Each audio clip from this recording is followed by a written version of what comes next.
Shalom guys, welcome back to another episode here. Just Share Your Ministries with Casa de Israel Yarah. Thank you for being there. Like I always say, if you like the content that we have on our channel, like and subscribe. If you have any questions, comments, concerns, put it in the comment section down below. So we're going to continue the book of Devarim, or Deuteronomy, the weekly Torah portion, Tavo. Last week we have Kitetse, when you go out. This week was when you enter, when you go in, right? When you go into the land, and we're gonna continue the structure today of Deuteronomy, which is it is understood to be similar to a Suzerain and vassal treaty. Okay, and so we will focus on this aspect a little bit, and then see how it applies to us. Okay, those of us that have faith in Yeshua or Jesus, our Messiah, or Christ. Okay, so let's get started.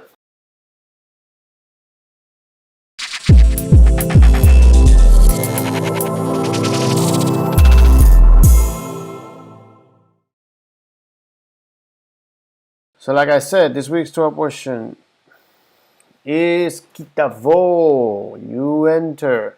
It is in Deuteronomy chapter 26, verses 1 to Deuteronomy 29, verse 9. And the Haftarah portion of the prophets is Isaiah 60, verses 1 through 22. And the Brit Hadashah New Testament portion is Luke 24, verse 44 to 53. Our Torah portion this week, Parashat Tavo, includes the instructions for the people to rectify the Sinai covenant in the Promised Land by means of a special ceremony performed in the valley between Mount Ebal and Mount Gerizim, later fulfilled by Israel. Right, when you read Joshua chapter 8, verse 30 to 35. During the ceremony, the blessings for obedience and the curses of disobedience will be declared. And Moses warned the people by providing a seemingly endless description of the terrible consequences that will befall the Jewish people, or the Israelites, if they disobeyed the terms of the Sinai covenant. And before we get started, let's do the Torah blessing. Baruch Adonai Haorah, Baruch Adonai Haorah leolam ba'eh, Baruch Ata Adonai Eloheinu melech haolam, asher bachar banu mikol ha'amim benatan lanu et Torato, Baruch Ata Adonai notecha Torah. Blessed Adonai who is blessed, blessed Adonai who is blessed now and forever. Blessed are you, Adonai, our God, sovereign of the universe, who has chosen us from among the peoples and given us the Torah. Blessed are you, Adonai, giver of the Torah. Amen. So it says, Achayach kitavo el haaretz, asher Adonai Elohecha noten lecha nachala hiyi rishta Vaya Sabata Ba. And in English, it says the following: when you have entered the land the Lord your God has given you as an inheritance, and have taken possession of it and settled in it, take some of the first fruits, all that you produce from the soil of the land the Lord your God has given you, and put them in a basket. Then go to the place the Lord your God will choose as a dwelling for his name. With chapter 26, Deuteronomy concludes the purely legal material. Its final regulations concern two important rituals, namely the presentation of first fruits and the presentation of the tithe of the third year. These two rituals were in continual danger of being influenced by the practices of the Canaanites, since they were originally agricultural rituals. And so it's very interesting how this element is introduced in this part of Deuteronomy, because remember, the people of Israel, this younger generation, is about to enter the land, and in the land of Canaan, it is well known of the ritual and fertility rituals that they do for crops, for rain, and for the ability to maintain and sustain the ecosystem and nature that surrounds them. Okay, and so God is presenting this ritual regulation when it comes to the first fruits of the harvest of the land. It says it was only a sample of the first fruits that was to be taken, but it may be inferred that it was a widely distributed sample, for it was the first of all first fruit of the ground. The point is made that it was Yahweh who had given the increase to his people. By inference, therefore, it was not Baal. The first fruits were taken in a basket to the sanctuary approved by God. Right? On the law of the first fruits, see chapter 18, verse 4, and Exodus chapter 23, verse 19, and Numbers 18, verse 12. And so, the priest who is in office at the time refers to the chief priest at the central sanctuary. And the first of the solemn declarations is to the effect that the worshiper acknowledges, one, that he has come not to any land, but precisely the land which Yahweh, Yod-Heh-Vav-Heh, promised to the fathers.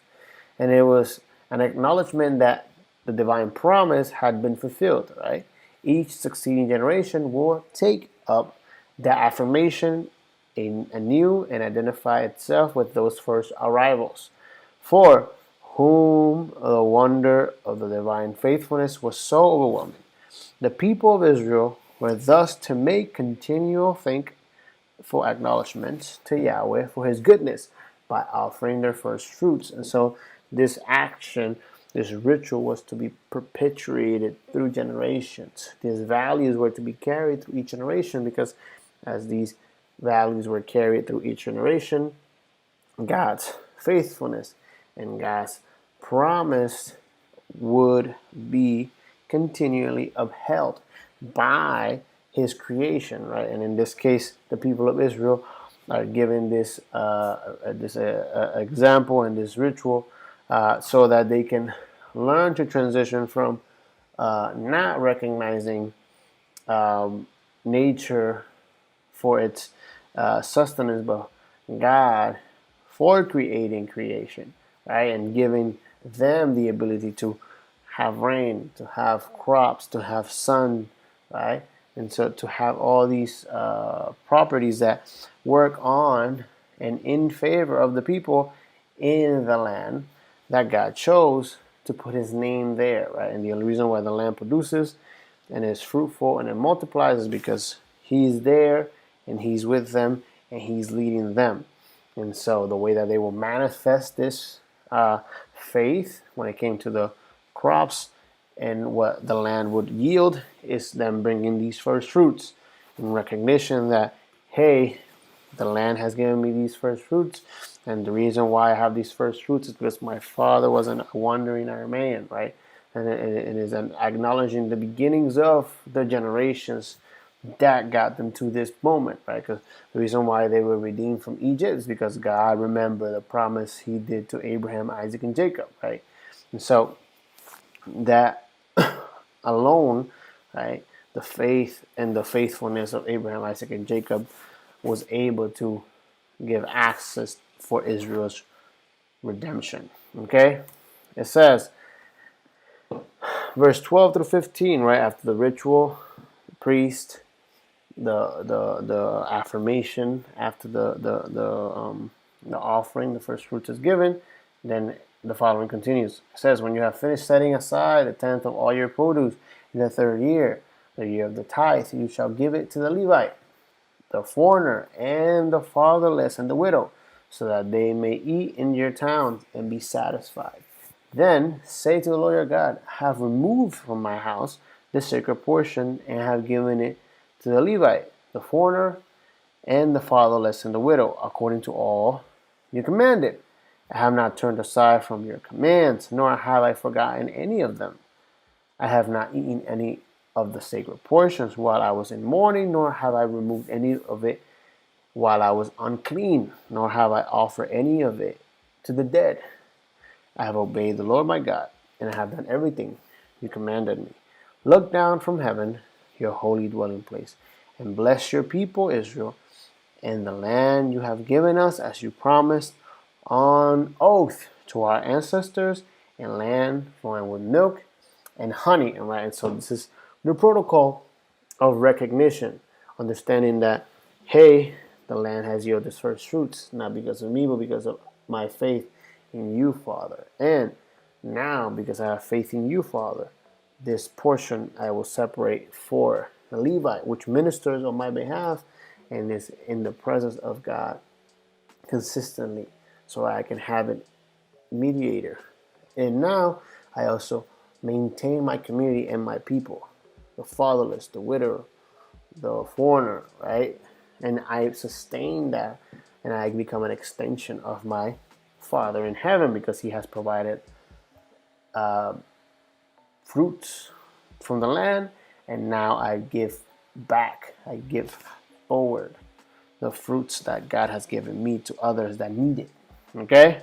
And so, in this part, we have God, God's people were to care for each other by giving a tithe of their produce to the needy. Okay, so that's the first focus, right? Remember, God is trying to restructure Israel and making them remember where they have come from and making them remember where they are going and what entails this journey, right, through generations. It says, and then after a positive affirmation of obedience to protocol, a negative confession in verse 14 disavows any sacrifice to the dead, right? So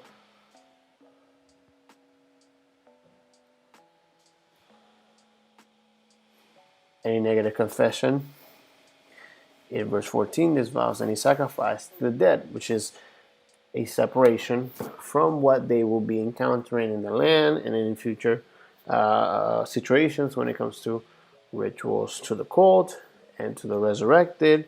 And so all of these elements of the harvest and fertility cannot be associated the same way that they associated with it Baal, okay? And these extra deities of fertility, God is simply and plainly saying to Israel, hey, I have given you my word.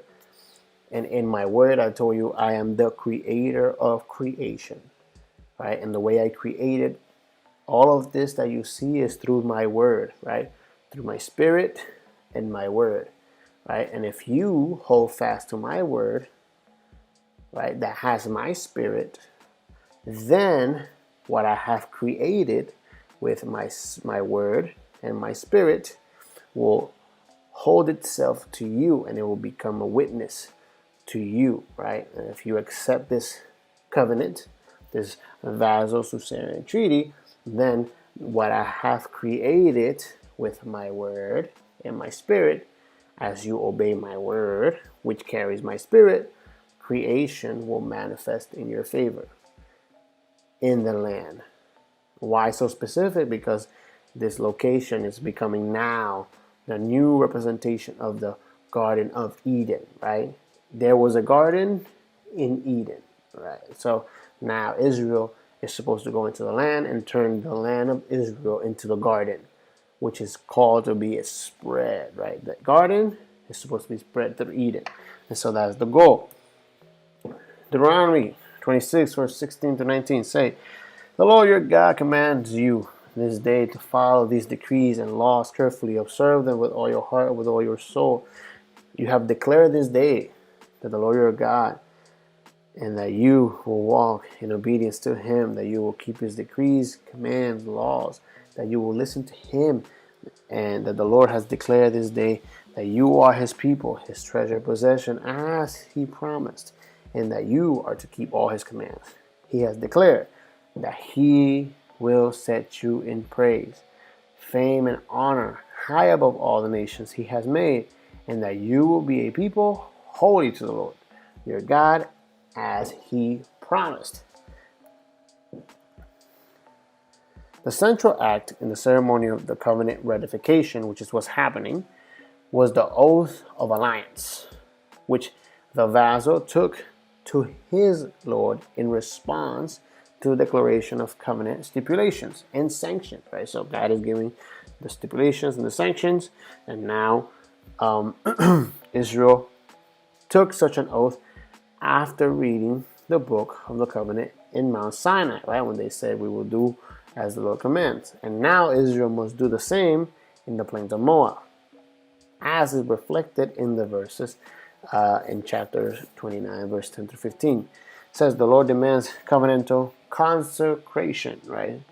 Thou hast avouched the Lord this day to be thy God. Okay, so it's the choice that we make.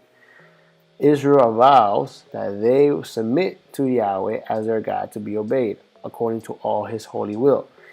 And the Lord hath avouched thee this day to be his peculiar people. Right? So the people accept God and what he has presented, and God accepts them. The Lord graciously acknowledges them as his people and guarantees the blessings of the covenant to the faithful. Okay, so there's a contingency. Blessings, representation, sustenance, do only through faithfulness. If you fully obey the Lord your God and carefully follow all his commands I give you today, the Lord your God will set you high above all the nations on earth. All these blessings will come on you and accompany you if you obey the Lord your God. You will be blessed in the city and blessed in your country. The fruit of your womb will be blessed, and the crops of your land, and the young of your livestock, the calves and your herds, and the lambs of your flocks. Your basket and your kneading through will be blessed. And so, if you fully obey the Lord your God carefully and follow his commands, right? That is the contingency. You are expected to be active in manifesting this relationship, okay? Because remember, it is clear that they have not received all of this because they are obedient, okay? Right? The only reason why they're here, this second generation, is because the faith of Abraham, right? Abraham had faith and it was counted to him as righteousness. And because Abraham had faith and it was counted to him as righteousness, his generations were blessed, right? And all of these people are now here because Joshua had this different spirit and Caleb had a different spirit, right? That spirit that Abraham, Isaac, and Jacob had, which was, I will have faith in God and I will follow God wherever he commands, okay? And so, chapter 28, verse 1 through 14, the blessings, if thou shalt hearken diligently unto the voice of the Lord thy God. The Lord thy God will set thee on high above all the nations of the earth. Although Israel's inheritance and continued enjoyment of the promises was not a matter of legal merit, there was a connection between the nations, corporate piety, and prosperity. Okay, for the Old Testament theocratic kingdom prefigured the consummate kingdom of God, in which righteousness and glory are united, right? So the consummation of this relationship, right, in between God and the people, is when righteousness and glory are united, right? Accordingly,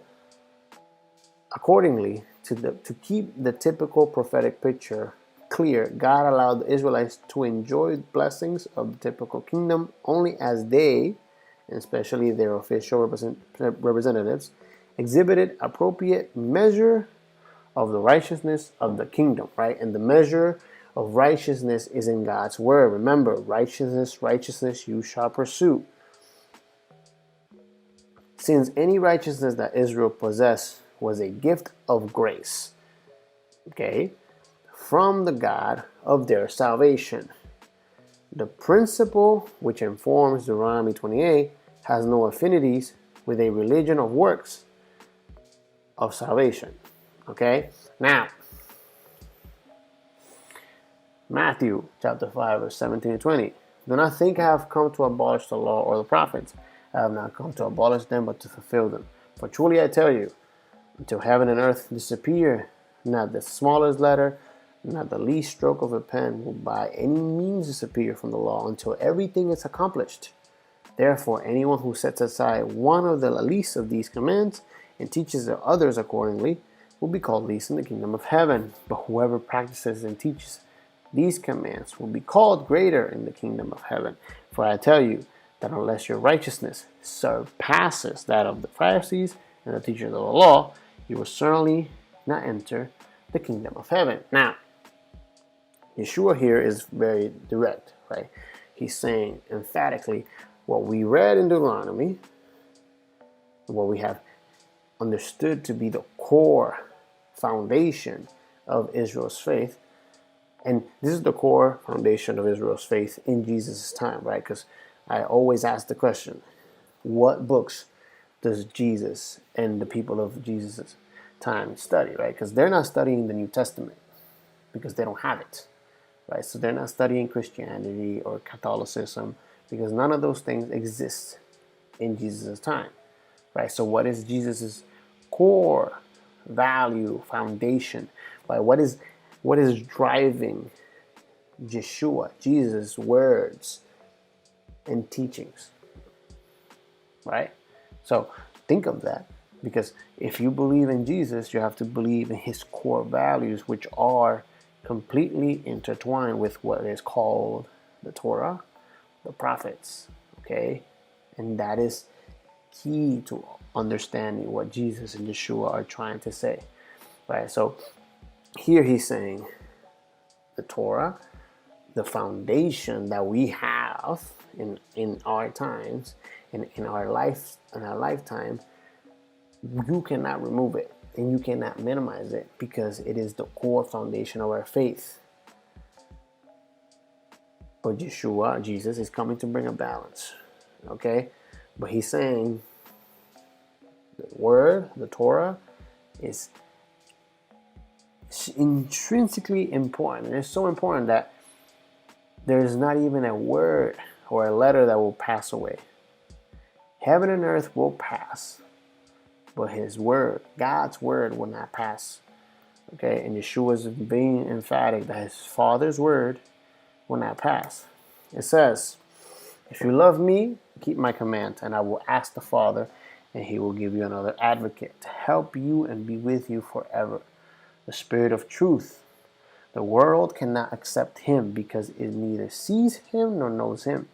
But you know him, for he lives with you and will be in you. And I will not leave you as orphans. I will come to you before long. The world will not see me anymore, but you will see me. Because I live, you also will live. On that day you will realize that I am in my Father, and you are in me, and I am in you. Whoever has my commands and keeps them is the one who loves me. The one who loves me will be beloved by my Father, and I too will love them and show myself to them. Now, a lot of people use this to get distracted. Talk about Jesus' divinity and Jesus' identity as God. And so here is very clear. There's hierarchy, there's structure, there's order, but above all, Jesus understands authority. And the only reason why he has the power and the glory is because God the Father gave him. Right? God the Father is the creator, period. And if you say, well, he says that the Father is in him, or Yeshua says that he will be in us and we will be in him. So are we Yeshua now? Yes, we are, in essence, right? Because we're all in the same page, recognizing that Deuteronomy 26 is still valid. Deuteronomy 28 is still valid.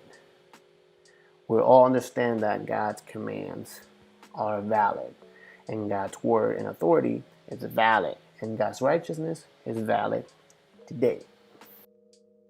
Okay? And so, Romans says the following, but now, apart from the law, the righteousness of God has been made known, to which the law and the prophets testify. This righteousness is given through faith in Jesus Christ to all who believe. Believe in who? Or believe in what? In Jesus Christ. But what does it mean to believe in Jesus Christ? To believe in what he said, to believe what he stood for. What is the core value of Jesus, right? Is it the New Testament? Is the core value of Jesus John, Matthew, Luke, Acts, 1 Corinthians, Ephesians, Revelation? No, that's not the core of Jesus. The core of Jesus is Genesis, Exodus, Numbers, Leviticus, Deuteronomy. That's the core. Prophets, Isaiah, Jeremiah, Psalms, Proverbs. Right? This is the core of what Jesus teaches and believes. Okay? It says, the righteousness is given through faith in Jesus Christ to allow to all who believe. There is no difference between Jew or Gentile, for all have sinned and fallen short of the glory of the Lord.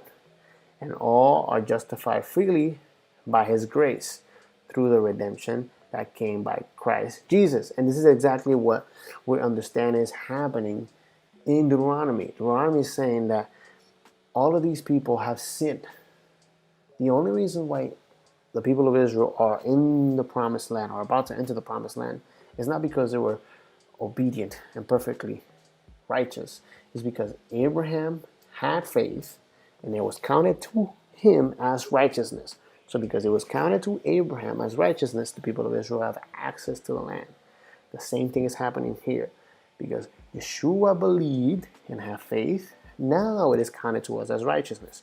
We have access. We're justified. It says, God presented Messiah, Christ, as a sacrifice of atonement through the shedding of blood to be received by faith.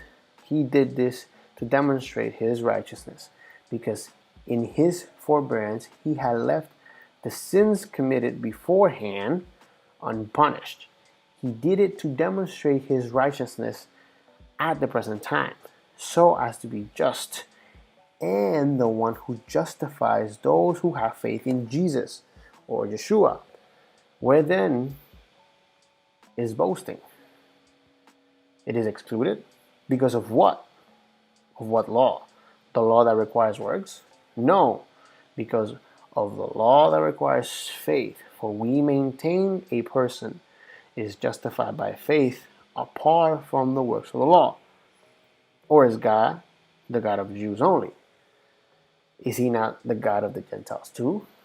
Yes, of the Gentiles too, since there is only one God, who will justify the circumcised by faith and the uncircumcised through the same faith.